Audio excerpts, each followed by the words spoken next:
Su sustancia está hecha de evocación, recuerdo, rememoración y de lo que toma del porvenir. Porque es una parte fundamental de nuestra identidad. Somos nuestra memoria. El programa de Lina que nos lleva de viva voz con los especialistas. Muy buenos días, esto es Radio INA. La Secretaría de Cultura y el Instituto Nacional de Antropología e Historia los invitan a acompañarnos en la emisión de la serie Somos Nuestra Memoria. Yo soy Salvador Rueda y en esta ocasión contamos con la presencia del doctor historiador Rodrigo Moreno Gutiérrez, tengo entendido,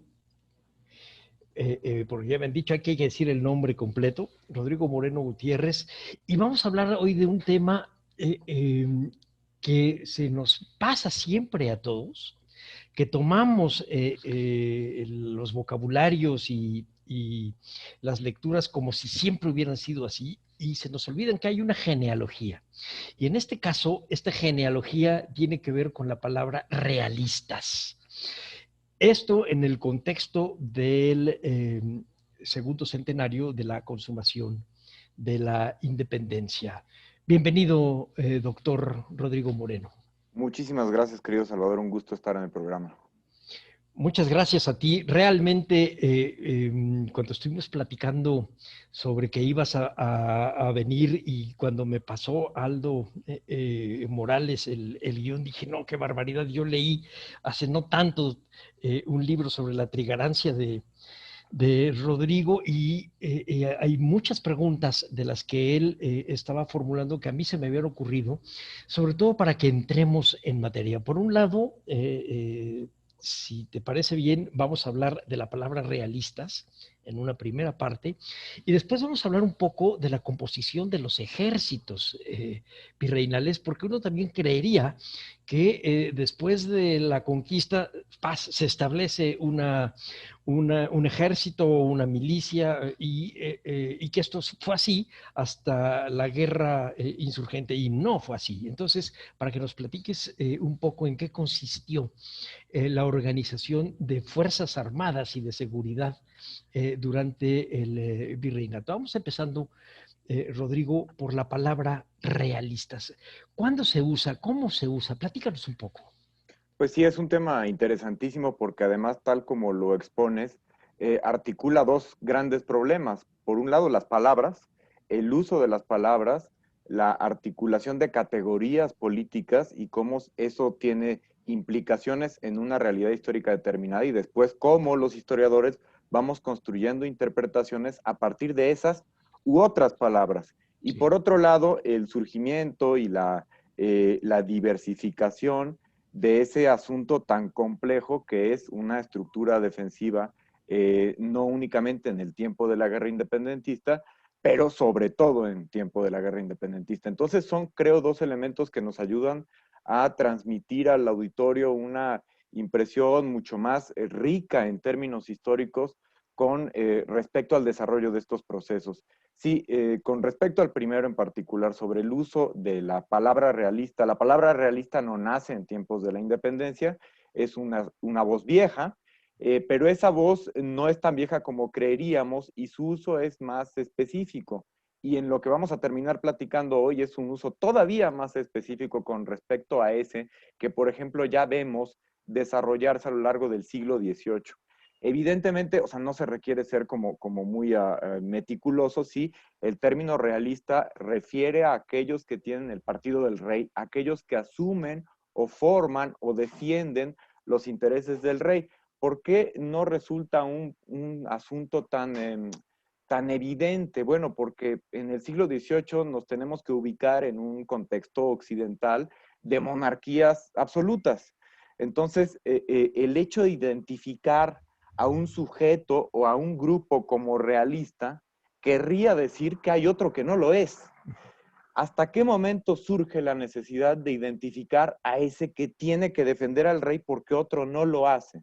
Pues con mayor exactitud en tiempos de la Revolución Francesa. Desde luego que hay otros tiempos anteriores, por ejemplo, en tiempos de la independencia de las 13 colonias del norte, pero ahí el término que se usa más frecuentemente no es royalist, sino loyalist. jugando con la lealtad, no tanto en favor del rey, sí, a favor del rey, pero no se usaba el término con referencia tal cual a lo realista en inglés.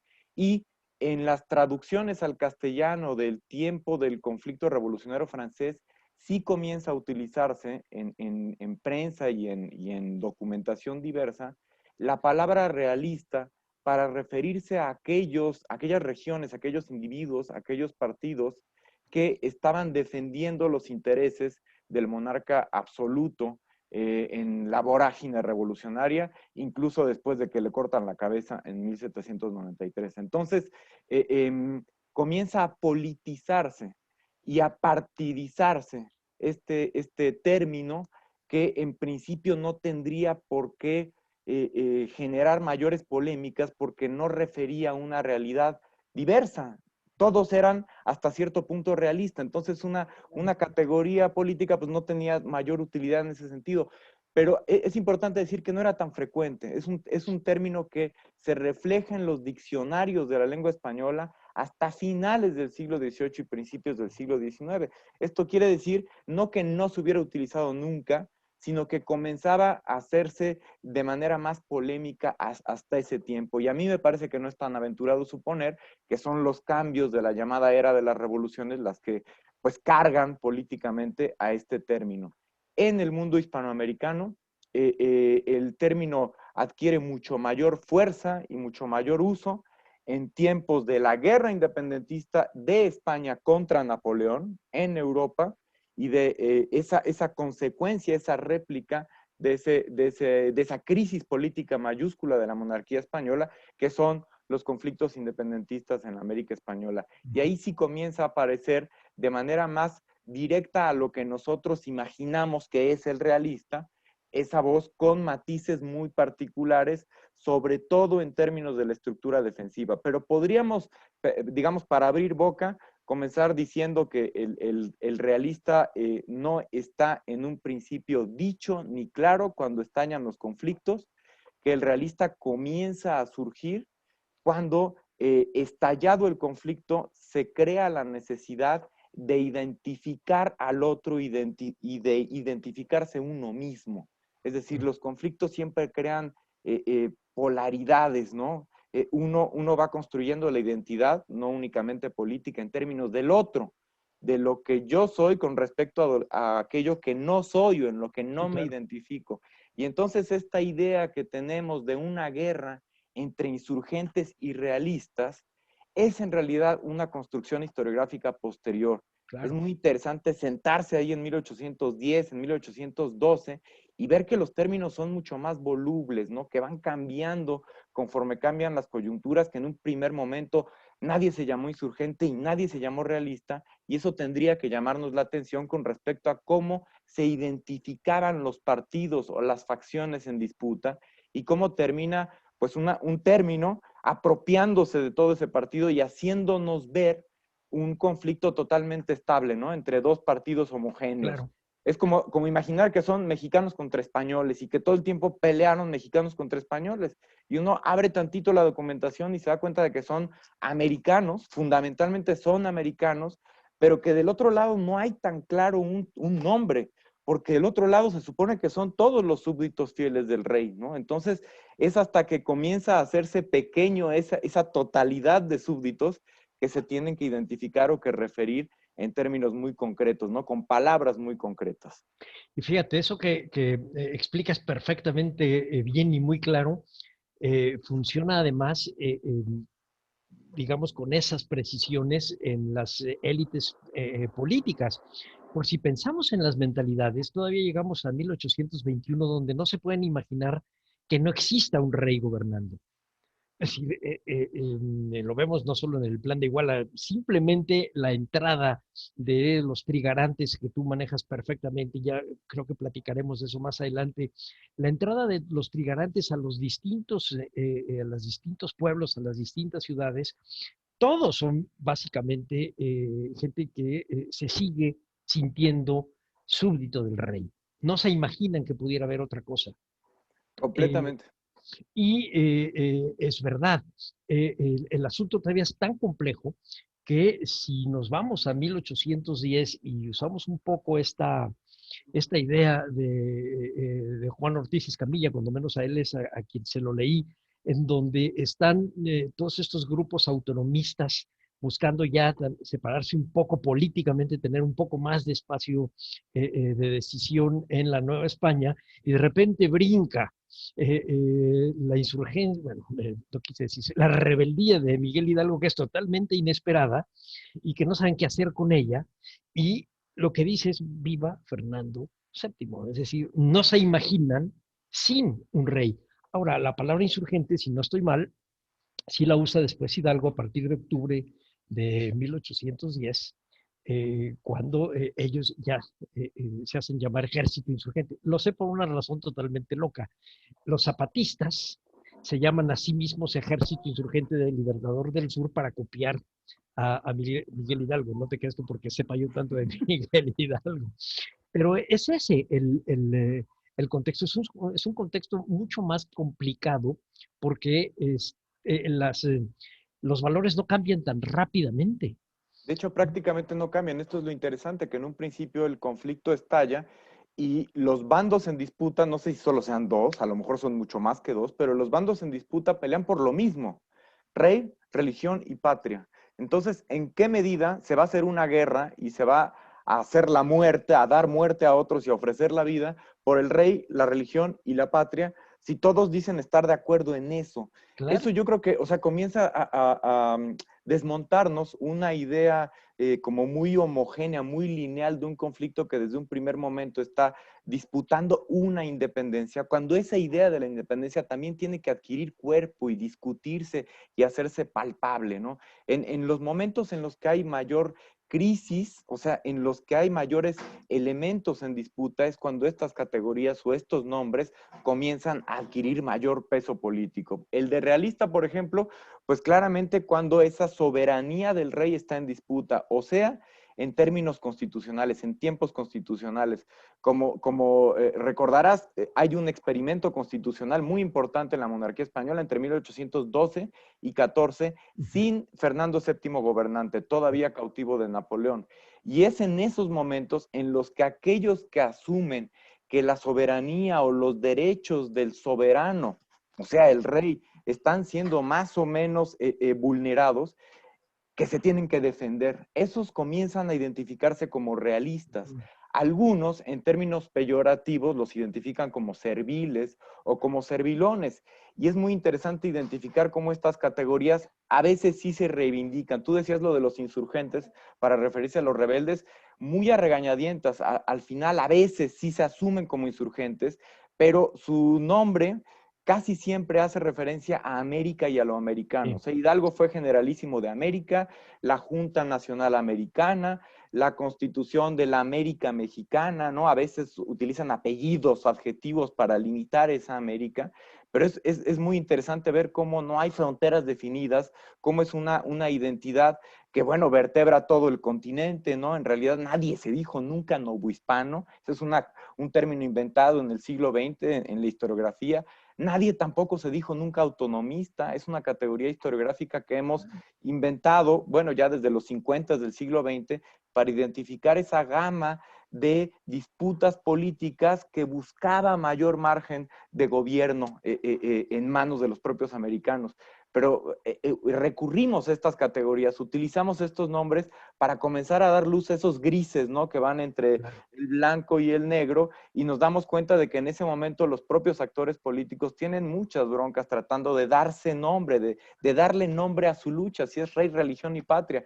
Ya cuando regresa el rey en 1814, pues entonces los insurgentes no pueden seguir hablando en nombre de ese rey que ya tiene voz y que dice que no la Constitución y no la independencia. Entonces sí se comienza a reivindicar de manera más clara una independencia formal, rupturista, ¿no? Y ahí es cuando aquellos que están en contra de esa independencia rebelde se asumen como realistas, realmente realistas. Y eso es el lado bueno de la historia en ese momento, ¿no? Nosotros estamos a favor del rey, estamos a favor del orden, y por eso surge ese conjunto de milicias de las que ya hablaremos, que se nombran a sí mismas realistas, porque ni modo que se siguieran refiriendo como patriotas, si todos eran patriotas, claro. Todos podían ser patriotas. Sí, hasta que regrese el rey, efectivamente, y bueno, tú me corregirás, pero es hasta que Morelos dice, bueno, dejémonos de cosas, sí vamos a buscar una separación de España y tener nosotros nuestra propia constitución y nuestra independencia, pero es porque el rey ya tomó partido. Y entonces ellos ya no pueden estar diciendo que es el fantasma de Napoleón o que es el mal gobierno local, etcétera, sino tiene que ser ya claramente la ruptura. Pero además hay un elemento que es una de tus especialidades y que es la guerra, la existencia de grupos armados, no es un debate político. Ahorita lo dejamos como si fuera un debate político en una mesa en donde tenemos tres o cuatro ideas distintas y levantamos la voz. No, acá se trata de que corre sangre, hay excesos de violencia de todos los bandos en una colonia en donde la violencia era, digamos, de baja intensidad, era básicamente delincuencial y aún así llegaba a causar este, em, pues escándalos. Estoy pensando en tiempos de Revillagigedo y estamos hablando de 20 años antes del periodo de lo que ahorita tú me estás manejando, con los asesinatos del Dongo y que se armó un escandalazo. Y acá de repente, 20 años después, tienes una guerra generalizada, si quieres tú, muy regional, pero muy violenta. Y acaba siendo una guerra civil, como bien nos había dicho alguna vez la doctora Guadalupe Jiménez Codinay, decía, no nos hagamos tantas bolas, son novohispanos contra novohispanos, son americanos y americanos, no hay tantos españoles. Los españoles están por allá metidos en el suyo, en su problema. Acá tenemos a la gente que nació aquí, más las autoridades que sí pueden haber llegado de allá, pero es básicamente la gente que está aquí y son gente que está armada y que corre sangre. Y hay un grupo que organiza a un ejército, pero hay otro grupo que ya está organizado en milicias, etcétera. Y me gustaría que nos platiques un poco cuál era esta estructura armada. Hablamos de los ejércitos realistas como si de veras fueran casi los napoleónicos, y no, es otra cosa. Platícanos un poco el origen de las milicias y después cómo se desdobla ya preparándose para una guerra, cuando las milicias eran pues un poco para contener delincuencias, donde yo entiendo, y quizá levantamientos locales como aquellos que surgieron después de la expulsión de los jesuitas, y etcétera, que era pues muy localizado. Sí, es un tema muy interesante. Me ha llamado mucho la atención desde hace algún tiempo porque además ayuda a desmontar una idea un tanto, digamos, débil del régimen colonial como un régimen de subordinación armada, ¿no? No quiere decir que haya sido un régimen exento de violencia. Yo creo que había violencia cotidiana en muchísimos sentidos y la subordinación se ejercía también por medios violentos, pero cuando uno se pone a identificar la estructura defensiva de la Nueva España y de la América Española en su conjunto, tiene que ser muy claro al ver que no es sino hasta el siglo XVIII cuando en realidad comienza a haber un esfuerzo sistemático por generar un aparato defensivo armado. Es decir, en pocas palabras, y para referirlo con una frase que se le quede al auditorio, no había ejército en América y ese ejército nunca se pudo haber llamado realista. Lo que vemos evolucionando en esos 3 siglos de fragua del régimen colonial, yo no estoy, a mí no me causa ningún problema llamarle régimen colonial, hay gente que sí quiere que el virreinato, en fin, pero creo que es un régimen colonial.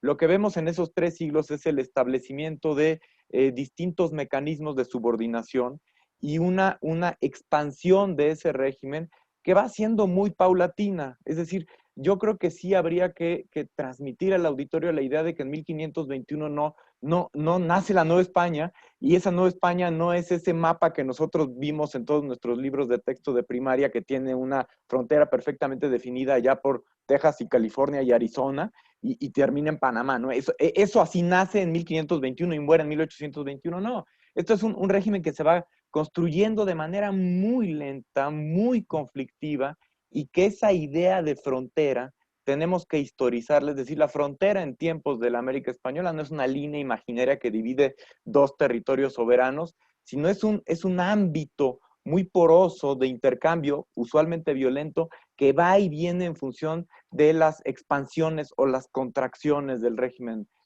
español en América. Entonces, hay una dinámica de frontera desde el siglo XVI hasta el siglo XIX en permanente disputa, y esa dinámica de frontera la encontramos en distintos espacios, ¿no? Todavía a mí me gusta mucho referir que para 1820, cuando imaginamos que ya está a punto de nacer el Estado Independiente Mexicano, hay tratados diplomáticos con grupos indígenas no subordinados en el norte, con el Gran Cadó y con los llamados apaches y tal. Ese es un ambiente de frontera, una dinámica de frontera que se establece prioritariamente de mano de organizaciones milicianas. Y ahí voy a donde se dirigía la pregunta. Estos 3 siglos se van construyendo sobre una base fundamentalmente miliciana. Recordemos que la gran diferencia entre un militar y un miliciano es que uno es profesional y el otro no. Uno se dedica al servicio de las armas de manera permanente y exclusiva durante el tiempo que dure ese servicio. No quiere decir que lo tenga que hacer toda la vida, pero que esa es su manera de ganarse la vida. Está integrado ese servicio y pudo haberse integrado de manera voluntaria o involuntaria, pero es un soldado del rey. Eso es el ejército regular o veterano o de línea. Eso es lo que prácticamente no existe en la América española, o existe de manera muy puntual en puntos estratégicos, fundamentalmente los puertos, ¿no? Ahí hay destacamentos chiquitos para cuidar, resguardar esos puntos de entrada al continente. O sea, los vemos en Campeche, los vemos en Veracruz, los vemos en Acapulco. Pero son destacamentos, pies veteranos minúsculos. Eso digamos, no tiene la obligación de mantener el orden en el virreinato. ¿Cómo se mantenía el orden?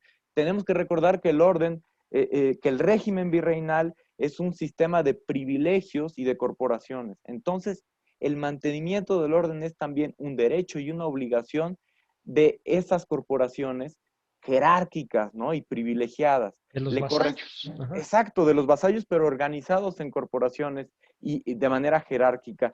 Tienen el derecho y la obligación, el privilegio de tomar las armas. Esos son, por ejemplo, los milicianos de frontera, los que vemos en el norte, que van en nombre del rey, tienen el privilegio de extender el dominio del rey. Los vemos en San Luis Potosí en el siglo XVIII y luego ya en la Nueva Vizcaya o en Tamaulipas a finales del siglo XVIII, y son milicianos, son vecinos principales. Sí. Hay un muy buen libro de José Alfredo Rangel para San Luis Potosí que trata esos capitanes a guerra que son súbditos americanos nacidos en América o españoles recién llegados, pero que toman las armas, que tienen el privilegio de tomar las armas para extender los dominios del rey ahí, por lo tanto mantener el orden. Esa es la dinámica de frontera a la que me refiero, y la mayor parte del ejercicio de la policía, de las labores de policía, que son aquellas que tienen que ver con la ciudad, con el orden público, no policía en el término de las corporaciones armadas de hoy en día. Eso está en manos de súbditos que se imaginan como privilegiados y que por eso pueden sostener el servicio de las armas. Y déjame, te digo algo, tú decías que todavía para 1820, déjame, digamos, picarte la cresta. No, de hecho, se sigue todo el siglo XIX y parte del XX. Las guerras contra los yaquis eran llevadas a cabo por milicianos. Eran llevadas adelante por ciudadanos en armas.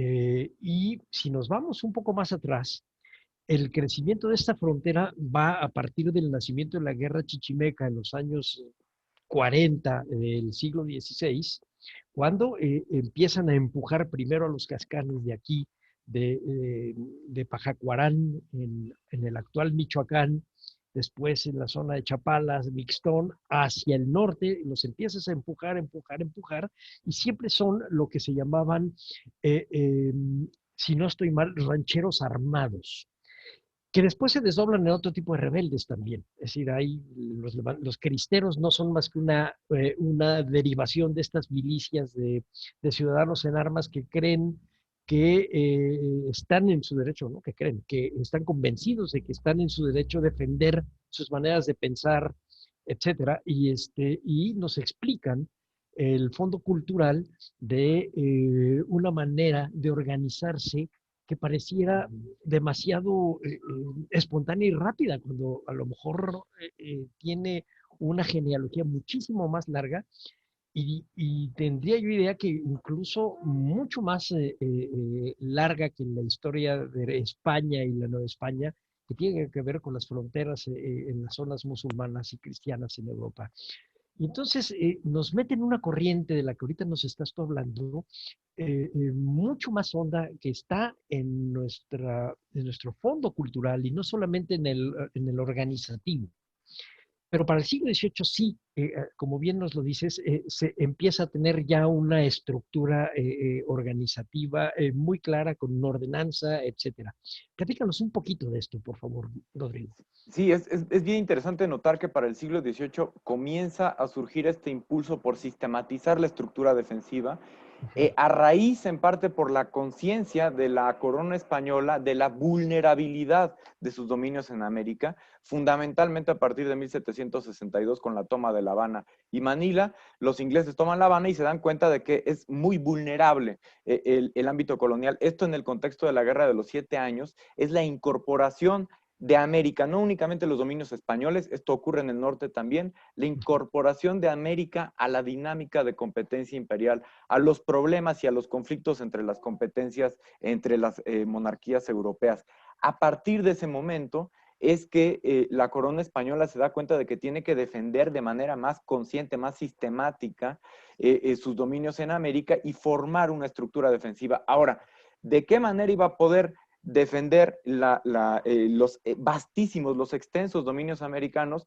En términos ideales sería enviando ejército español, pero eso es imposible porque las guerras se están combatiendo también en Europa. Entonces, no solo es imposible en términos geográficos, sino también demográficos, es caro, es impráctico. Entonces, el único recurso que se les ocurre a partir de los 1760s y 70s es que pequeños contingentes veteranos comiencen a adiestrar a los propios súbditos americanos y a incorporarlos en labores defensivas. Así comienza a robustecerse esa estructura tanto de ejército de línea veterano como y sobre todo, de milicianos provinciales. Es decir, se trata de un llamado, en primera instancia voluntario, en segunda instancia no tan voluntario, de incorporación de los súbditos americanos en las labores del servicio armado, tanto en el ejército de línea, de pie veterano, cuanto en las milicias. Estas milicias provinciales son un invento de lo que hemos llamado reformismo borbónico, que comienza a establecerse por ahí de los 1780s, no solo en Nueva España, o sea, vemos lo mismo en Nueva Granada, vemos lo mismo en Perú, casi un poquito también, pero en el Río de la Plata, y sobre todo en Nueva España. Y es esta desesperación, bueno, sí, un poco desesperación de la corona española de darse cuenta de que los dominios americanos son vulnerables.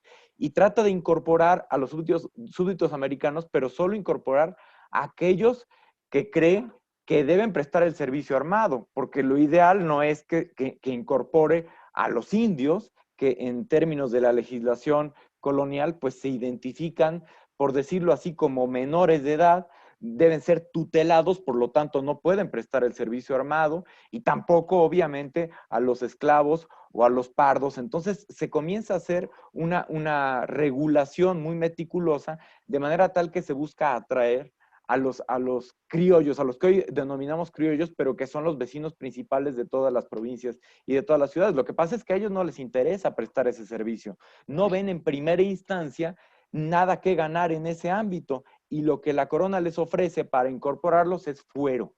Y con el ofrecimiento del fuero, que es exenciones fiscales, pero también la posibilidad de defenderse judicialmente con respecto a sus propios pares, o sea, tener fuero judicial y fuero fiscal, es con ese fuero con el que comienzan a crearse los cuerpos de milicias provinciales. Pero son cuerpos muchas veces únicamente reglamentarios, es decir, existen en el papel. Lo que documentó muy bien desde su libro magistral Criston Archer, publicado en los 1980s, traducido por el Fondo de Cultura, es que en realidad eran llamados metropolitanos, llamados oficiales, y se respondía de manera anecdótica, de manera problemática, y que las milicias provinciales en realidad tenían muy poco adiestramiento y estaban conformadas fundamentalmente para intereses personales, para intereses propios, ¿no?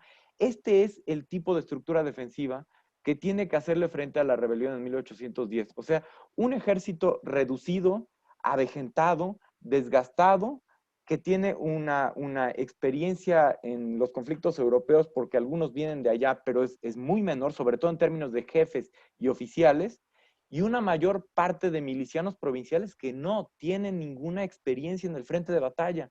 Tienen por ahí algún acantonamiento en las villas en 1804, en 1808, los juntaron para entrenarlos y para publicitar que la Nueva España ya no era tan vulnerable, sobre todo de cara a los ingleses en ese momento. Lo publicaban en todas partes. Miren cuántos miles estamos adiestrando y reuniendo acá. Eso quiere decir que ya no nos pueden tomar como tomaron a La Habana 40 años atrás, 50 años atrás, pero en realidad no tenían ninguna experiencia. O sea, yo no tengo experiencia armada, pero todo militar sabe que una cosa es el adiestramiento, una cosa es el entrenamiento y otra cosa es la experiencia en el frente de batalla. Entonces, esa estructura reducida, defectuosa, poco cohesionada, no puede ser concebida con este término de ejército realista, no solo porque ya dijimos que la categoría de realista comienza a adquirir sentido después, sino porque ejército nos da la impresión de una corporación jerárquica, estructurada,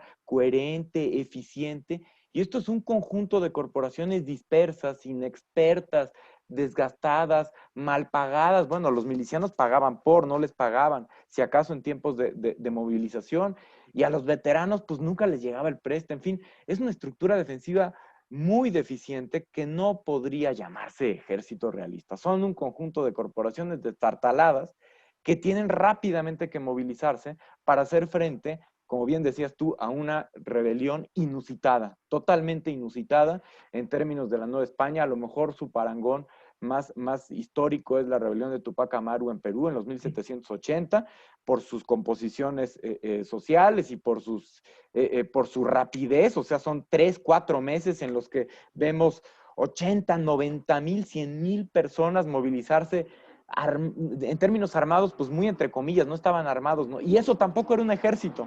Entonces, esta idea que tenemos de la guerra de independencia entre un ejército de españoles realistas y un ejército de mexicanos insurgentes, hay que historizarla, hay que ir haciéndola más palpable en términos de lo que creemos que ocurrió a partir de 1810. Sí, hay que historizarla. Me voy a tomar un segundo, Rodrigo, para hacer un intermedio y recordarle a nuestro auditorio que en esta ocasión estamos platicando sobre los realistas, historiografía semántica y milicia, pero en realidad es mucho más que eso. Es en qué consiste cuando queremos dibujar e imaginar a los realistas, al ejército realista hace 200 años, y cuál es la genealogía de este ejército que bien dices tú, hay que historizar.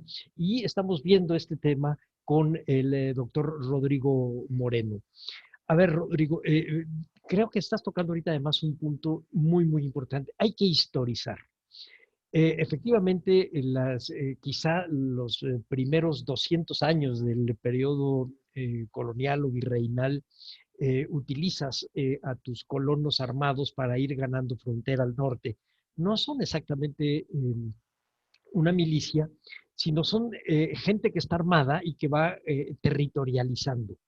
Pero después, y ahí es donde necesito que tú me eches una mano, pero tengo por ahí en la mente unas ordenanzas de los 1785, por ahí, de ejército e intendencia. Estamos hablando todavía del periodo de Carlos III, es decir, está en el marco de las reformas borbónicas de Carlos III, aunque eh, eh, en en un cuadro que tenemos ahí en el castillo, que pensamos debe ser también desde la época de Carlos III, pero varios años antes, es como el 1764, por ahí, cuando llega José de Gálvez, el visitador. ya aparecen unos personajes uniformados y armados, pero que son milicias, en realidad no es un ejército. Entonces, para historizar, antes de que lleguemos a Calleja y a estas cosas tan terribles que dio la guerra de independencia, antes que lleguemos a eso, ¿cómo hacemos para explicar el origen y el inicio de la organización de este ejército, de estas milicias antes? ¿Cómo lo historizarías? ¿Cómo empezaría? Sí, yo creo que hay dos documentos fundacionales en el siglo XVIII, en la segunda mitad del siglo XVIII, que nos ayudan a explicar esta estructuración del sistema defensivo americano. Ujú. Por una parte, la Real Ordenanza de Ejército, la que tú referías era de intendentes y es bien interesante porque habla de la figura, es la que crea las intendencias en la Nueva España y le atribuye a los intendentes facultades militares. Tenían las 4 causas en realidad los intendentes, pero en términos defensivos son más importantes la del ejército regular y la de las milicias. La del ejército regular en realidad es el documento fundacional de los ejércitos hispanoamericanos, es decir, toda la regulación militar del siglo XIX parte de las ordenanzas llamadas así de Carlos III, las ordenanzas militares de Carlos III, y a partir de ese cuerpo que trata de uniformar la reglamentación militar, tanto en jefes, oficiales y tropa, en términos de reclutamiento, de obligaciones, de servicio armado, comienza a cobrar forma eso que decíamos hace rato de una estructura defensiva militar de ejército regular, no únicamente en la España peninsular, sino en la España americana. Pero es, digamos, una tercera parte, una cuarta parte de la estructura defensiva que logra echarse a andar en el siglo XVIII en la América española. El resto es miliciano, entonces por eso atribuimos muchísima importancia al primer reglamento miliciano de Cuba. Y justo dijimos hace rato la toma de La Habana en 62, y es que por eso Cuba echa a andar el primer experimento miliciano para América y se convierte en un modelo para toda América las ordenanzas cubanas, que en realidad después tienen su réplica y su adaptación en distintos ámbitos americanos. En la Nueva España no es uno, sino son varios los reglamentos. Digamos que casi cada cuerpo tiene su propia reglamentación y estas son las cubanas las que dan origen a las milicias provinciales. Entonces, ahí tenemos, digamos, otra tercera parte de esta estructura defensiva. Ya tenemos regulares, tenemos provinciales y los otros son previos, pero son los que más importan de cara a la guerra, que son los urbanos o los rurales. Y esos ya existían desde antes del siglo XVIII, son milicias que dependen directamente de alguna corporación determinada, por ejemplo, el ayuntamiento, por ejemplo, el comercio, el consulado de comercio de México o el de Puebla. Y ese consulado como corporación privilegiada forma un cuerpo de milicianos para sostener o defender sus convoyes o sus tiendas, el orden que le compete a ellos. Y pueden hacerlo porque están regulados y porque ellos digamos, se atribuyen esa obligación y después desarrollan todo un sistema de alquilones y de gente que contratan su barrienda para que no sean los mismos comerciantes los que tengan que prestar ese servicio armado, ¿no? Entonces, sus hijos. Déjame te interrumpo tantito. Me adelante. gustó mucho lo que nos estás comentando del modelo cubano. ¿Quién era el virrey? ¿Te acuerdas? ¿Era Revillagigedo, padre? Probablemente, probablemente. Fíjate, entonces tiene mucho sentido Sí. lo que hace Revillagigedo hijo, que era cubano, aquí en la Nueva España, cuando reorganiza a estos grupos de donde salen los dragones de la reina, de donde salen Allende y todas estas gentes. Claro, estamos hablando 15 años antes de la guerra de independencia, pero entonces Sí. él trae el modelo organizativo cubano Sí. y entonces tiene mucho sentido esta diferenciación de este tipo pues de instituciones armadas, no sé Sí. cómo decirles, Sí, pero de sí, sí. pequeños grupos armados pagados pues por los mismos consulados o los ayuntamientos, es decir, Sí. son como ejércitos privados, Sí.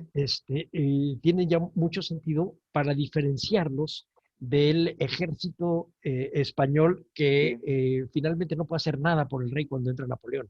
Vuelven No, a ser claro. estas milicias y estas gentes, estos civiles armados. Sí, totalmente. Fíjate que hay desde los 50 y los 60 con estudios clásicos y pioneros como el de María del Carmen Velázquez, se comenzó a historiar las variaciones políticas de virrey con virrey.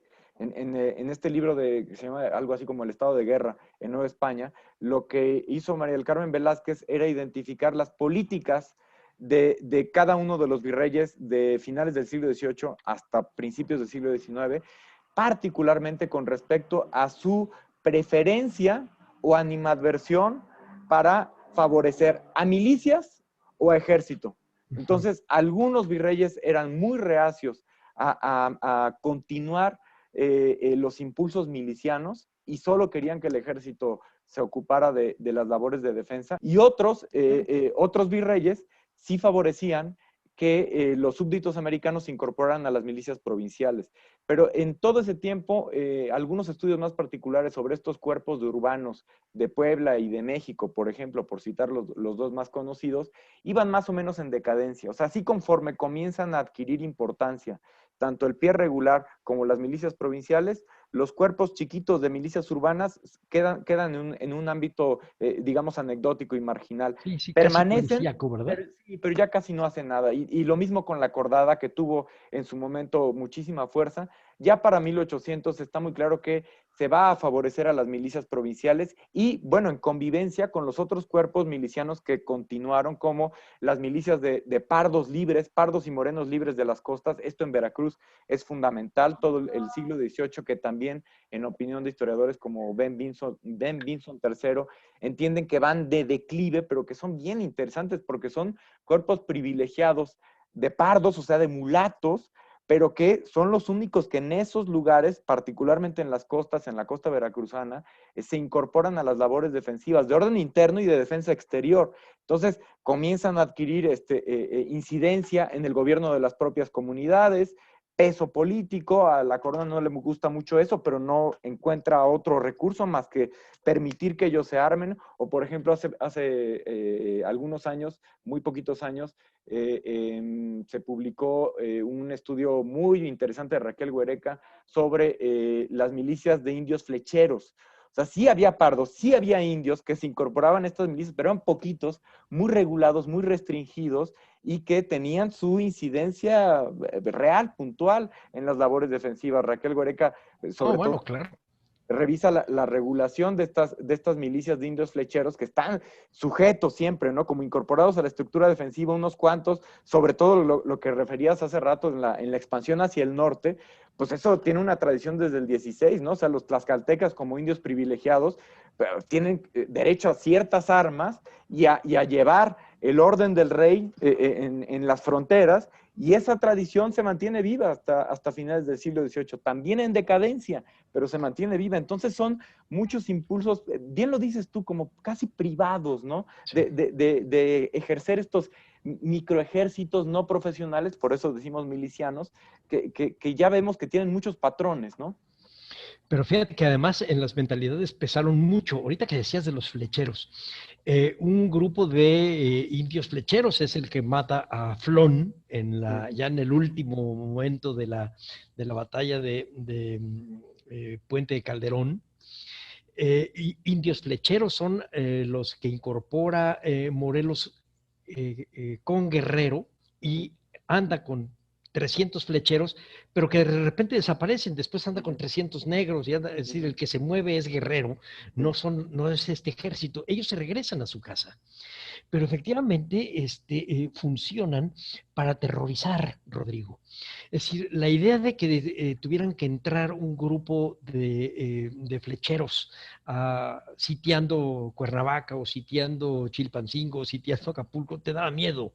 Podían llegar a México, y esa línea, esa línea un poco bárbara, los pardos, cómo se usó la idea de los Los pardos. negros, Salvador, es bien interesante lo de Claro. los negros utiliza el nombre porque así se refirieron en la documentación. Sobre todo, tuvo como mucha carga y mucha persistencia la referencia a los negros de Yermo, que eran aquellos trabajadores de las haciendas del Valle de Cuernavaca, y Yermo era hacendado de Cuernavaca. Tiene muchísima incidencia Yermo en el golpe al virrey Turrigaray en 8, y después Totalmente. Ujú, se queda con sus trabajadores rurales armados, que son negros, ¿no? ujú. Y esto, a lo largo de los 10 años de guerra, bueno, muchos refieren, es que aguas con los negros de Yermo y van para arriba, van para abajo, y todavía en la documentación trigarante, yo me he encontrado, o sea, pero en documentación, digamos, privada entre los propios jefes, o sea, Iturbide decirle a Echavarri o a Negrete, es que aguas, o sea, esto no es el ejército que queremos, ¿eh? Estos mejor, ¿saben qué? Mándelos a su casa,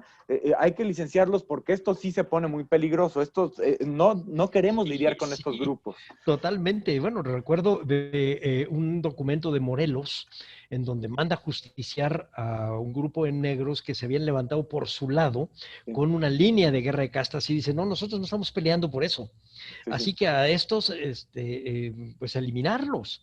sí, sí. Y el primer documento histórico que yo conozca de Vicente Guerrero es él y 300 negros. De ahí también todo este mito de hacerlo a él un afrodescendiente cuando, bueno, es muy difícil que alguien de Tixla Sí. fuera afrodescendiente, es mucho más fácil que fuera un nahua o un mixteco, está en ese nudo, y de hecho hablaba náhuatl Vicente Guerrero, lo usa Morelos para eso, con flecheros, precisamente. Aunque también es cierto que la presencia de afro-mestizos en el actual Afromestizos, estado de sí, Guerrero, o sea, en el sur, sí es fuerte y que tiene incidencia con estos grupos que tienen posibilidades de movilización muy interesantes. Esto lo he estudiado últimas fechas Jesús Hernández Jaimes, sí. y sí es cierto que hay una identificación, así empezamos la plática hablando de identidades, de identificación, y así se van haciendo los nombres que se cargan políticamente conforme avanza el conflicto, ¿no? Y además en todos lados, en la última edición de John Womack, del Sí, Zapata, está tratando de explicar esta línea de posible ascendencia negra. Y sí. aquí Álvaro Ochoa, en esta zona de Michoacán, ha hecho un estudio grande sobre las poblaciones negras. En realidad es mucho más importante de lo que se había pensado. Totalmente. Pero efectivamente el uso político, que era un poco lo que estaba Ujú, yo tratando ujú. de agarrar tu hilo, el uso político de la existencia de los pardos y del miedo que te pueden dar, bueno, yo me acuerdo en algún documento de la época de la intervención, para esta zona de Michoacán, en donde la amenaza era que iban a venir los pardos que se traía alguno de los franceses de Haití. Sí, Y sí, sí, entonces sí, eran los diablos negros, les decían. sí. Entonces, Bueno, en realidad era un uso político. lo de Haití es interesantísimo. O sea, eso a últimas fechas por fin se le ha dado la importancia que merece porque es un suceso histórico así de magnitud gigantesca, Cierto. y la imagen que genera la revolución negra de Haití para las élites blancas, esto en Venezuela, esto en Nueva Granada, pero también en Nueva España, como una revolución racial que va a terminar no con el orden blanco, con los blancos en general, Sí, les sí. va a dar muerte. Esa es una imagen que muchos tratan de contener, o sea que es la revolución en negativo, el ejemplo en negativo, aunque unos lo entenderán como en positivo, ¿no? Que es el esfuerzo por una revolución radical, pero en principio la impresión es totalmente negativa, y esto tiene una incidencia total en lugares como Venezuela, ¿no? Y con respecto al miedo que se tiene a las comunidades movilizadas, pues sí, negros lo estamos destacando ahora, pero indios. O sea, las comunidades Sí. indias es totalmente determinante. La manera en la que se refiere la movilización insurgente de Hidalgo, también a la de Morelos, pero es un hilo que se mantiene en los 11 años de guerra. O sea, esta temor exacerbado que tiene por ahí su conexión con lo que acabamos de decir de Haití, pero este temor a que las clases bajas, la chusma, como se dice, la gente que tiene que estar tutelada, que no tiene posibilidad de gobernarse a sí misma, se levante, esa es una imagen entre los grupos urbanos que se mantiene muy, muy persistente, ¿no? Como para tratar de gobernar ese impulso. Por eso el contraste entre 1808 y 10, 8 que intenta hacer una modificación en el pacto político, en las convenciones políticas, por eso hemos hablado de autonomía, porque es un esfuerzo fundamentalmente urbano, y lo de 10 en Nueva España es un fenómeno rural, masivo, popular, en muchos sentidos ingobernable, inusitado en estas tierras, ¿no? Entonces el contraste es muy interesante entre una y otra, y la forma en la que se describe o se define a eso que está ocurriendo, ¿no? Es muy elocuente. Y fíjate, el uso político que acabas tú de decir de la amenaza de los negros, bueno, se usó cuando entró Juan Álvarez a la Ciudad de México a mediados del 19 y todos los primeros 2 años de la Revolución para hablar del zapatismo utilizabas el mismito mensaje de estos indios que son bárbaros y que vienen a destruir la civilización y la ciudad está asediada. Y un poco eso es lo que pasa en 21 y te lo pregunto a ti. Eh, Fíjate que leí por ahí en algún bando de 1821 una cosa que me llamó mucho la atención, la idea de que por fin los ciudadanos en el 27 de septiembre de 1821 eran felices, porque estaban entrando los grupos anteriormente realistas, anteriormente insurgentes, ahora trigarantes, y con eso entramos ya a tu tema, a la Ciudad de México, y por fin se sienten felices porque por primera vez en quizá 11 años no se sienten una ciudad sitiada. Sí. Platícanos un poco eso, platícanos este estado de ánimo y platícanos el paso de realistas Sí. a trigarantes.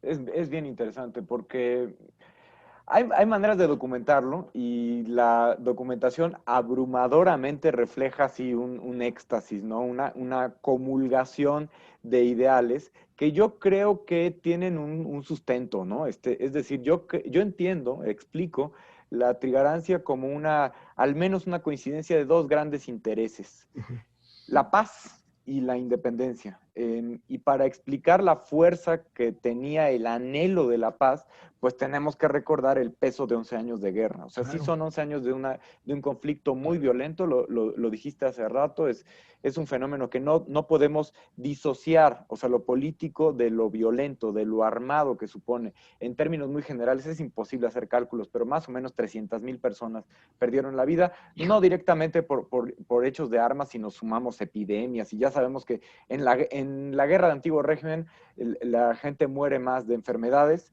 que de batallas, ¿no? Vaya, sí, de balas, ajá, sí. Pero la mortandad es brutal, o sea, son más o menos 300,000 personas en una demografía de unos 6 millones de habitantes, ¿no? Entonces se lacera brutalmente a la población y además se militariza el régimen, que es con lo que he estado dando vueltas últimamente. Yo creo que cambia el sistema de gobierno, es decir, la guerra modificó las formas en las que se venían haciendo las cosas a lo largo de 11 años.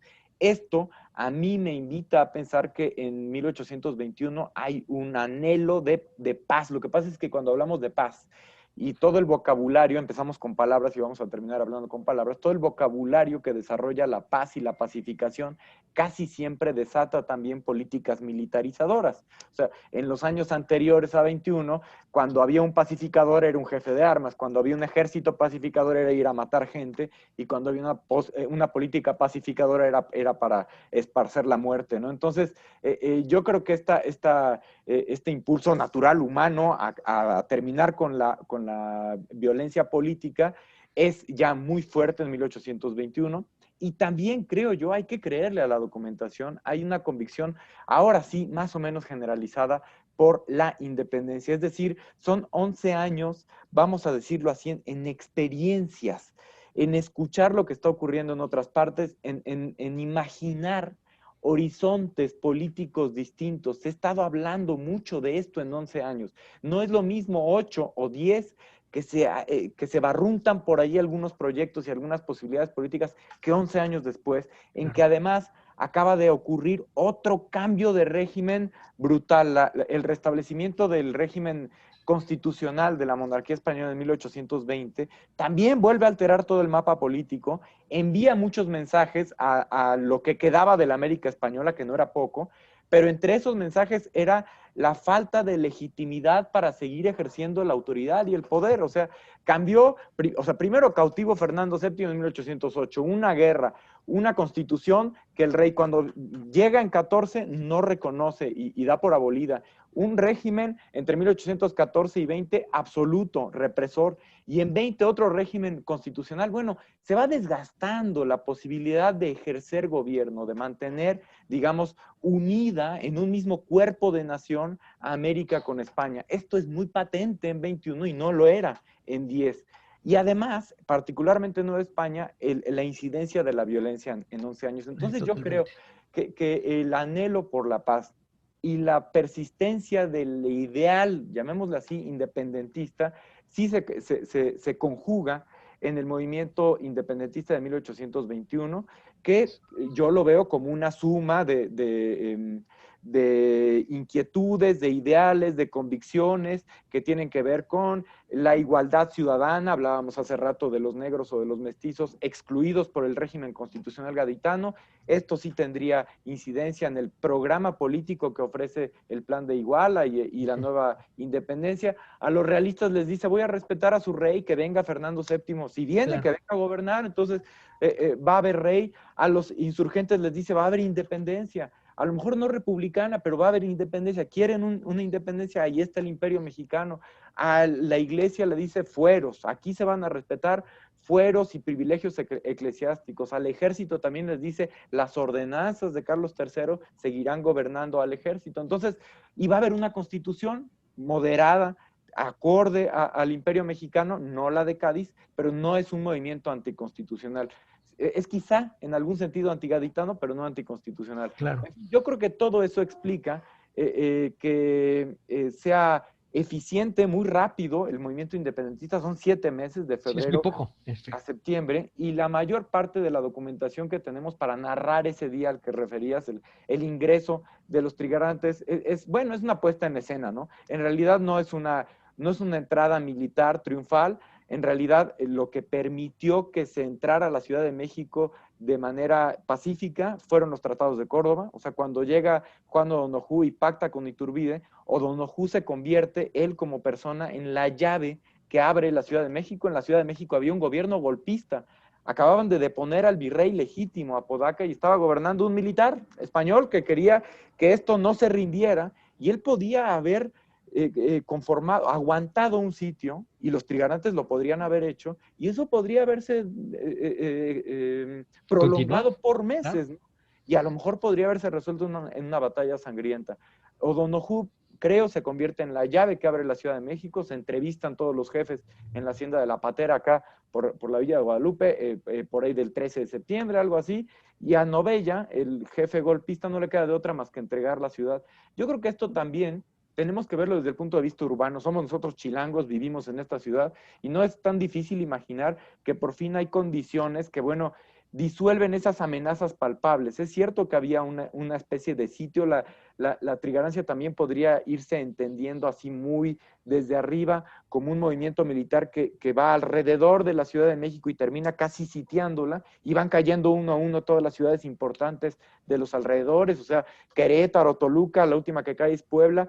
Pues la Ciudad de México comienza a aislarse, tiene muchos problemas de abasto. Estos son los últimos días de agosto y los primeros de septiembre. No podría sino haber regocijo en que esta situación termine con el establecimiento de un imperio mexicano, y sobre todo, esos son los documentos que nos llegaron, ¿no? A lo mejor si hubiera habido otro desenlace, 1, 2, 3, 7 años después, con una llamada reconquista, que era posible, y después una recuperación de la soberanía española desde Cuba, que no cayó sino hasta finales del 19, pues a lo mejor esos documentos serían anecdóticos. Pero todo aquello que estudió Javier Ocampo en Las ideas de un día habla así de un éxtasis comunitario, de una convivencia en la independencia y en la paz. Y yo creo que eso sí genera un momento como de unidad. También la trigarancia se empeñó mucho en hablar de unidad. Ni siquiera los españoles europeos tenían que sentirse ajenos a a este proyecto político, siempre y cuando juraran la independencia. Entonces sí es un movimiento que se asume como conciliador. Es un movimiento militar, yo creo que tiene una dinámica de guerra, eso es lo que propongo en el libro, pero bueno, no es de una violencia desbordada, ¿no? Trata de ser una suerte de revolución controlada y es el primer pronunciamiento del siglo XIX mexicano, es un líder de armas que trata de ir gobernando con un cierto orden, ¿no? No, además, yo recuerdo haberte leído por ahí algo de eso, que es el prestigio que tiene Iturbide, incluso más alto que el de Guerrero, el prestigio que tiene Iturbide contra el desprestigio o la devaloración de la palabra de un rey, que primero dice una cosa, luego dice otra, y que lleva 11 años sin dar golpe, o más, desde 1808, que era el esperado y que no ha servido para nada. Y que cuando llega es un desastre total, o sea, a partir de 1814 es un muy mal rey, ¿sí? Y entonces es un muy mal rey. Y entonces lo que tienes de cerca es un hombre que dice cosas que convencen, sí, y además lo tienes enfrente, lo puedes ver, que esa es la fuerza del caudillo y es lo que nace en México y que atraviesa todo el siglo XIX hasta probablemente, no quiero decirlo, pero probablemente hasta finales del XX. Sí, probablemente. Qué bueno que destaques el punto, no podría estar más de acuerdo. La figura del caudillo, que está muy estudiada, que está vinculada a este ideal del carisma, es este sujeto que ejerce la atracción a sus bases porque tiene un conjunto de habilidades que sobre todo vienen por el dominio de las armas. Esto no ocurría en antiguo régimen, es impensable un Iturbide antes de Napoleón, porque Napoleón inaugura esto, o sea, es Napoleón y es Bolívar y es San Martín, es un tipo de personaje que abre el siglo XIX y abre lo que llamamos modernidad política, algunos dirán bonita modernidad, pero bueno, sí es una modernidad muy personificada, que tiene un tipo de liderazgo que no ocurría en el siglo XVIII, un liderazgo que nació en las armas. Y es innegable también que la documentación expresa una heroización de la figura de Iturbide así totalmente desbordada, particularmente en esos meses previos a que se corone. Es el héroe del momento. Ahora, claro que tenemos nosotros una idea, pues bueno, mucho más sofisticada, estudiada por toda la historiografía, y además sabemos que fue un emperador que fracasó y que después fue fusilado, pero incluso después del fusilamiento, en el siglo XIX, ahora los acaba de publicar Jaime Olveda, los discursos patrióticos del 27 de septiembre, pues hasta el Segundo Imperio siguen teniendo en un altar a Iturbide, la imagen de Iturbide como el padre de la patria, que además dio la vida al final, que quizás no tendría que haber aceptado la corona, pero que en el momento de la independencia es el directo responsable de la independencia. Ese es un ideal, no estoy diciendo que sea parte del proceso, yo creo que o sea, no podemos explicar la triganancia sin Iturbide. Lo que quiero decir es que se va personificando este movimiento triunfante en un tipo de líder, que además no es solo él, es un conjunto de figuras que, por cierto, son muy importantes para todo el 19 mexicano, hasta Santana está ahí, o sea, sí, Santana claro, nace con este movimiento, todos vienen de experiencias armadas en la guerra de independencia, pero esta Negrete, Chávarri, es decir, todos aquellos que habían que se habían incorporado al servicio armado en distintas corporaciones milicianas o militares, en este momento Bustamante, se trepan al carro. Claro. O sea, ¿cómo explicamos los primeros 30, 40 años de vida independiente sin estos caudillos, sin estos sujetos? Cierto. Y si ahí lo bajas a la mirada regional, al ámbito regional, en cada estado, cada provincia, encontramos una figura de este tipo, ¿no? O sea, Antonio León en Oaxaca, Juan Álvarez y Vicente Guerrero, claro. O sea, cómo despuntan como figuras que en algunos casos trepan a la escala nacional, ¿no? Entonces me parece que es un movimiento y un momento muy interesante para identificar el surgimiento de estos individuos que corresponden a ciertas bases y a ciertos ideales, ¿no? Entonces, sí, la figura de Iturbide es muy interesante por eso también. Y a ver, Rodrigo, y ahora platícanos un poco exactamente del reverso de la moneda. ¿Qué pasa con Calleja? ¿Qué pasa con Novela? ¿Qué pasa con estos que acaban siendo no acaban ni siquiera en el papel de villanos. Sí. Simplemente son opositores y además crueles. Yo hace no tanto leí cómo muere Evia en una de estas batallas en el actual estado de Veracruz, si no estoy mal, Sí. en Córdoba. Sí. Este, De los pocos jefes realistas, digamos, Ujú. que mueren en el proceso trigarante. Exactamente, porque la idea es que él es de los pocos también que no acepta la negociación de la trigarancia. Casi Así todos es. los demás, Cruz de Jalisco huye Sí. hacia Arredondo Durango también, y sí. se echa a correr. Sí, No soporta ahí la presión de los trigarantes, sí. lo está persiguiendo Negrete todo el tiempo, pero este sí se afortina y dice hasta aquí llegaron y bueno, ahí muere.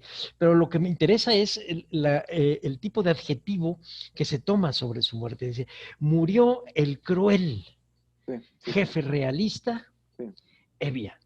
O sí, sea, yo sí, y bueno, y todos los otros, Armijo y todas estas gentes, ¿qué pasa con ellos? Claro, mueren violentamente en los años 20, quizá a inicios de los 30, ya en otro tipo de conflicto entre republicanos, centralistas sí, sí, sí. y federalistas, pero son estos viejos realistas. ¿Cómo se nombran ellos? Es decir, sí sabemos qué pasa con Calleja, Ujú, se va a España, él y Cruz sí, se van a España. Hay un libro eh, de una maestra española del norte de España, de la zona vasca, que saca un libro sobre las cartas de Cruz y Calleja, sí, terribles, sí, sí, terribles, sí. gente muy cruel de verdad. Ujú, ujú. Eh, eh, pero, ¿qué pasa con los otros, con los que se quedan acá, que son, pues algunos de ellos novohispanos? No son Sí, españoles, no se van para allá porque no son de allá. sí, el punto es interesante porque ayuda a concluir esa hipótesis de que el conflicto independentista, la guerra de 11 años, termina por consolidar, crear una cúpula dirigente de lo que ahora nosotros llamamos realistas. O sea, ese gobierno totalmente militarizado, compuesto fundamentalmente por españoles peninsulares, y esos españoles peninsulares que tienen el gobierno de la Nueva España y lo ejercen con fuerza militar, me parece que termina por hacerse muy evidente en 1821. Son esos los que están en la mira, son esos los que en su mayor parte no ceden, no pactan con la trigarancia y salen capitulados.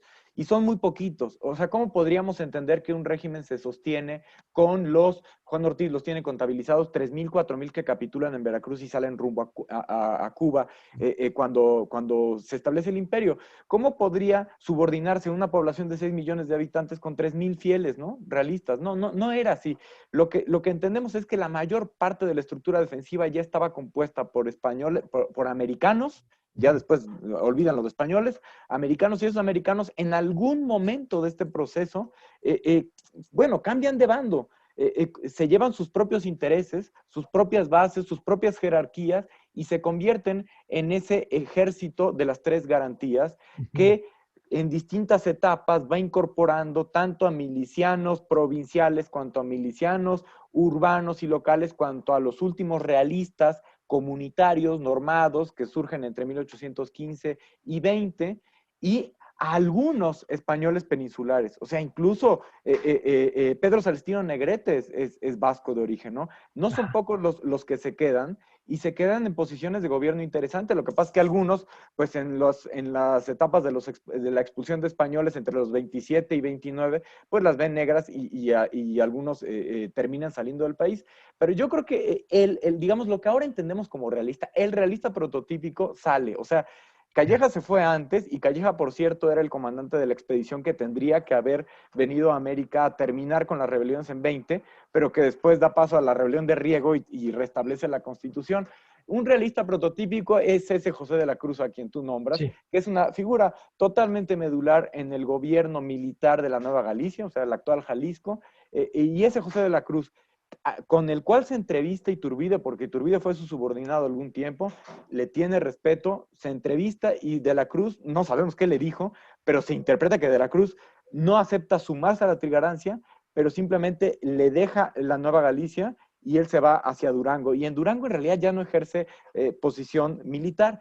y al final termina saliendo, no Sí. se incorpora al imperio y se convierte en el régimen absoluto de Fernando VII en ministro de Estado. O sea, José de la Cruz todavía tiene una carrera importante Sí, como incluso más que Calleja, porque Calleja ahí, como nos dice Juan Ortiz, sí, va a la baja y va termina ahí baja. moviendo sus negocios. Y fíjate, en este libro de la doctora Begoña Cava, el de la correspondencia de la Cruz y Calleja, sí se nota claramente que Calleja, que de la Cruz es el que políticamente es ya más fuerte allá. Sí. Pero ahorita que dices de Negrete no había caído en cuenta, pues entonces era paisano precisamente de Calleja. Sí, totalmente. Bueno, claro, Calleja termina residiendo al final en Valencia y Ah, Negrete es vasco. De hecho, la familia de Iturbide es, por los cuatro costados es es vasca más, y por eso se aprecian mucho Negrete e Iturbide. sí, Son contemporáneos además, pero no son los únicos casos. Es decir, ahora, decías Armijo, Armijo es de los pocos comandantes provinciales, generales, criollos.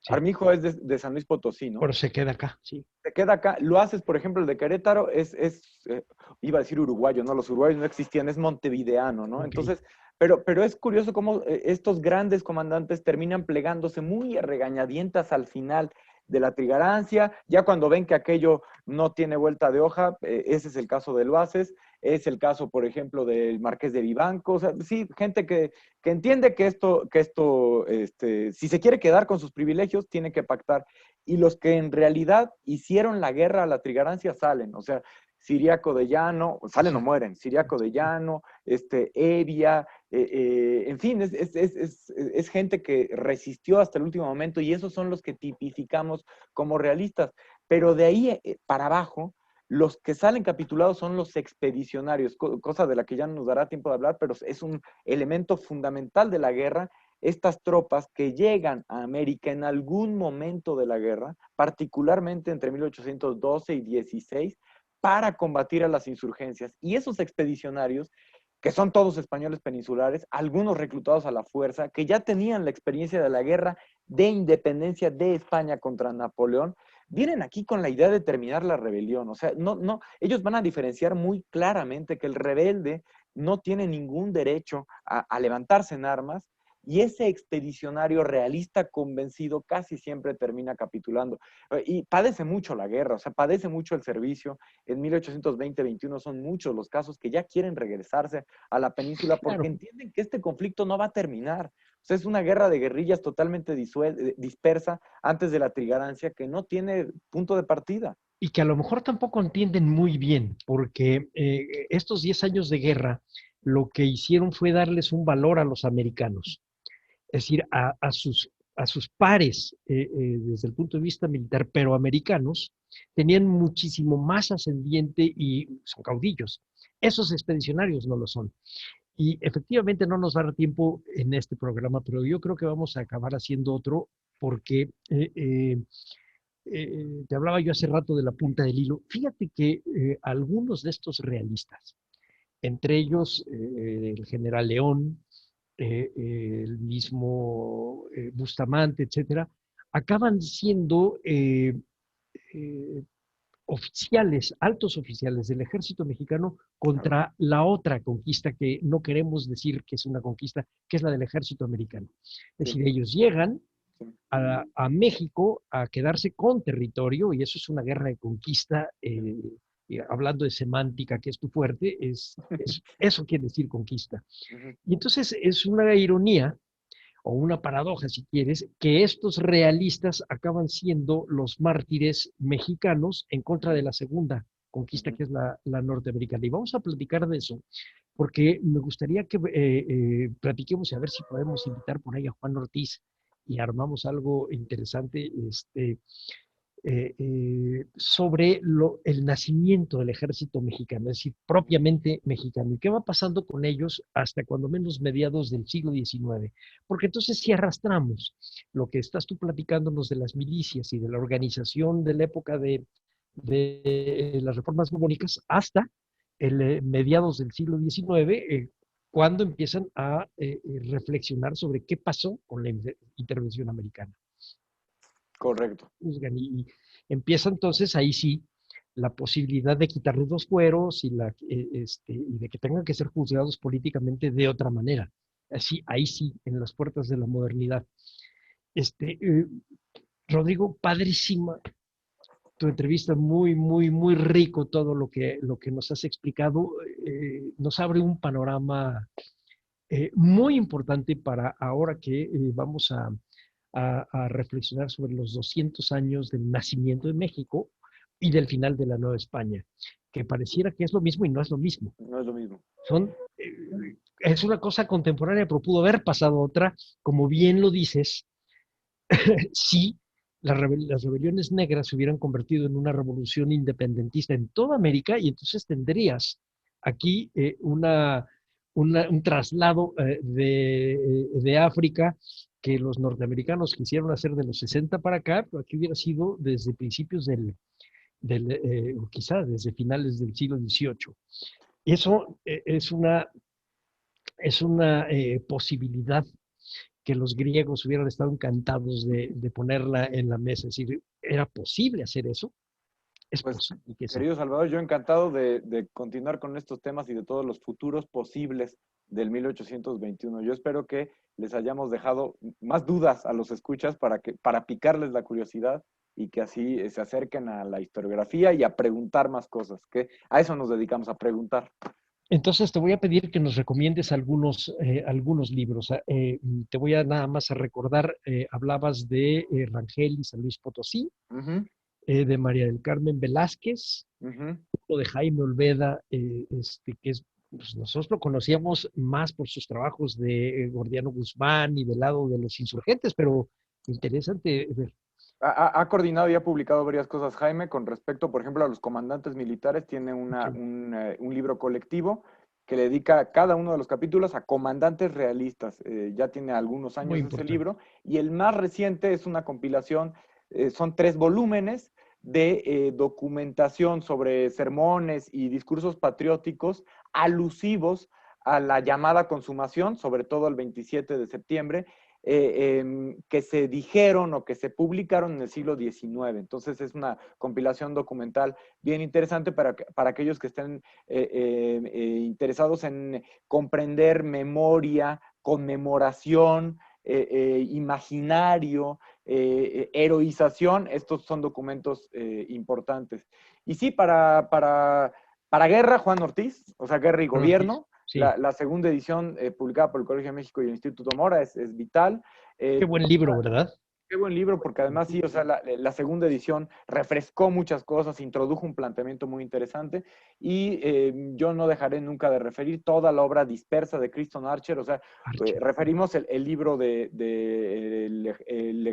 ejército en el México borbónico, que es como fundacional para nuestra historiografía, traducido por el Fondo de Cultura Económica, pero en realidad la obra de Archer está, además de ese libro, dispersa en capítulos y en artículos, y es un historiador para temas, digamos, relacionados con lo social y lo político de lo militar, fundamental para el tiempo de la independencia, ¿no? Entonces, de ahí en más, pues queda abierta la red para...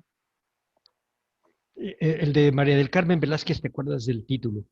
Es el estado de guerra en Nueva España, y Ok. ahí tiene otro referente al septentrión de Nueva España. Los dos son libros reeditados por el Colegio de México en los 90, es fácil adquirirlos. Y en general, bueno, pues sí, lo que estamos haciendo en Históricas, la mayor parte de esas cosas están disponibles en línea. Si a alguien le interesara acercarse a la Trigarancia, está abierto y Tu libro. descargable en la página de Históricas, por si alguien quisiera, y por ahí encontrarán otras cosas, por ejemplo, de la Constitución de Apatzingán, un libro con respecto, vamos, de bicentenario en bicentenario. El de Apatzingán en 2014 dio paso a un encuentro que tiene ahí publicaciones interesantes. Sí. Entonces, desde luego yo quedo al pendiente para lo que se ofrezca. Pues bueno, tu libro de la Trigarancia, Fuerzas Armadas en la consumación de la independencia, Nueva España, 1820-21, A la orden. que es del 2016, si no tengo por ahí mal, ¿verdad? Diciembre, en realidad tendría que haber dicho 17, pero sí fue diciembre del Ok, 16. Sí. muy bien. Ese que, por favor, sí hay que leerlo. Y yo recomendaría meterse a la página de la Universidad de Usto y buscar los trabajos que hizo la doctora Begoña Cava sobre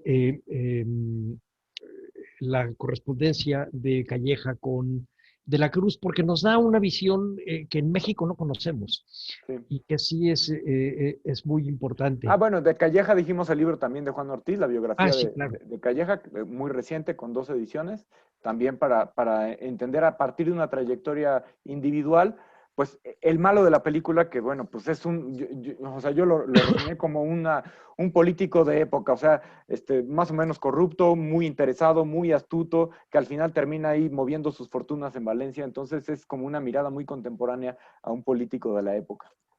Y hay una cosa ahí que valdría la pena de repente jalar el hilo, que tiene que ver con pues digamos, la fracasada estirpe de los Gálvez. Uh-huh. Bernardo de Gálvez, casado con una de las bellezas de Nueva Orleans, el otro era Flon, casado con la otra belleza de Nueva Orleans, y el otro era el Iturrigaray, pero de alguna manera ligados al matrimonio de Calleja, que si no recuerdo mal, la amenazaron o tuvo un problema la mujer ahí al inicio de la guerra. Que eso, sí, eso, la secuestraron, o sea, la ¿no? tomaron un tiempo y pactaron y se la devolvieron, pero sí, Se sí. la devolvieron. Sí. Pero bueno, eso Francisca de la Gándara. Sí, pero es que fíjate que eso que nos puede orillar a una línea de historicismo que hemos repudiado al último, quizá vale la pena retomar ciertas cosas porque nos hablan del por qué se comportan de cierta manera personajes que son responsables de hechos con nombres y apellidos, como Calleja. Sí. Y Flon. ¿Por qué este odio de Flon? ¿Te acuerdas tú de esta frase que decían de en qué momento dejas de ser un ser humano para convertirse en un monstruo? Que era de este teniente de las tropas de Flon que llegan a Guanajuato después de la Alhóndiga, pero que después es presidente de la República, es al que tira Vicente Guerrero.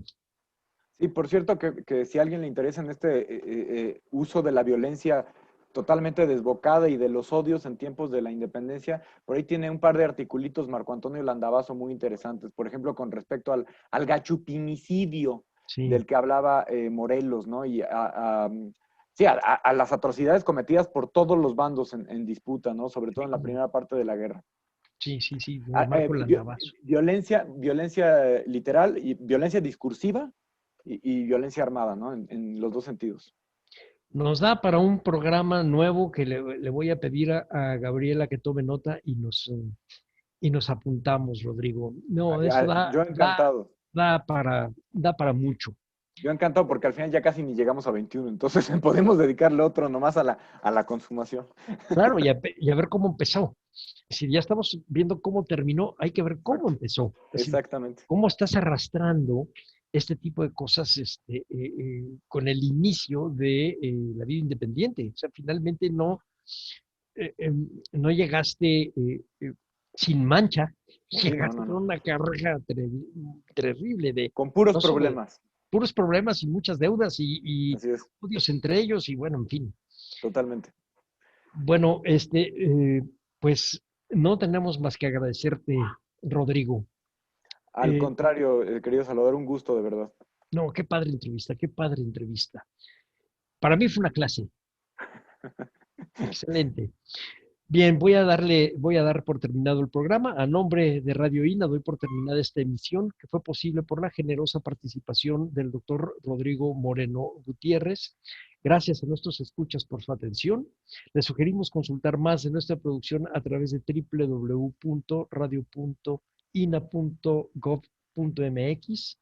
En la realización, la Dirección de Medios de Comunicación a través de la Subdirección de Radio INA con Gabriela Marentes al frente. En la producción y grabación, Evanibaldo Morales y esta vez Rubén Martínez. En la edición, Rubén Martínez. En el apoyo, Marta Hernández, Paula Bedoy y Jerónimo Cuevas. Yo soy Salvador Rueda. Hasta la próxima.